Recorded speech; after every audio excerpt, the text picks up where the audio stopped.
Okay, so today we're going deep on something pretty crazy. Yeah.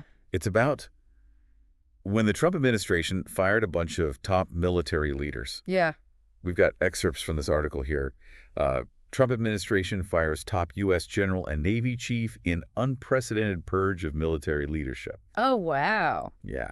And that title, Unprecedented Purge, I mean, that really kind of sets the stage, right? Yeah, it does. It does. And that's really, I think, what makes this event so significant, right? We're not talking about, just sort of your average everyday personnel changes in the military. This was a major shakeup. And the article focuses mainly on the U.S. general and the Navy chief, but it goes way deeper than that. Really? Yeah, it impacted multiple branches of the armed forces. So maybe we should back up for a second. Sure. For folks who might not be super familiar with how the military is structured, can you break down how big of a deal it is to remove people from, these really top positions?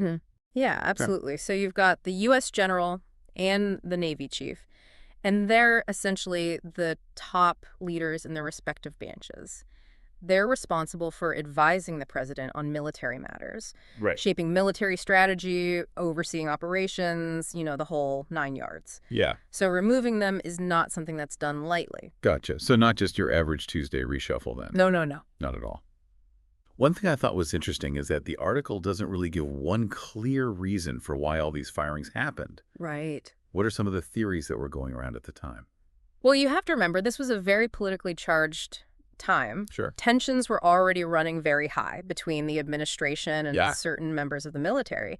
And so a lot of people speculated that these dismissals were tied to policy clashes. Okay.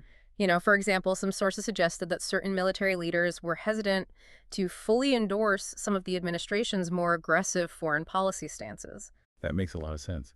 And it makes you wonder if those disagreements went beyond just, strategy and into like bigger, more fundamental principles about Right.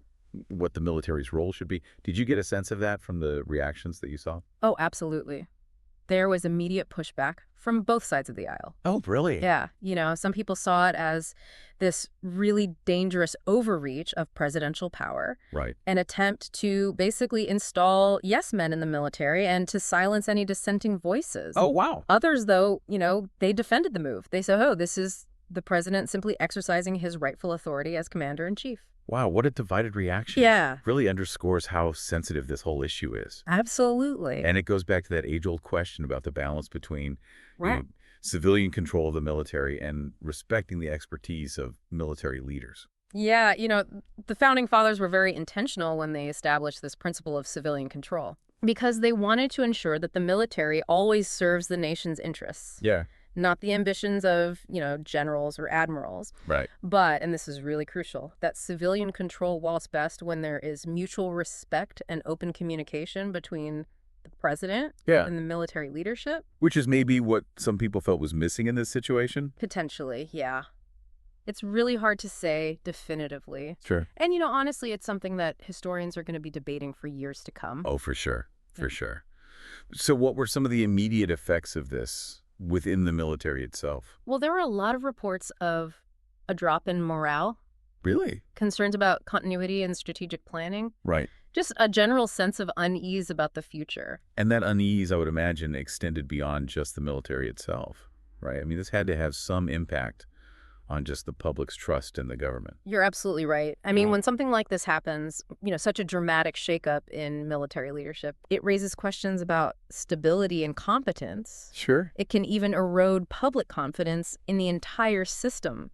So to recap, we have a very unusual event, Uh-huh. the mass removal of top military leaders. Right.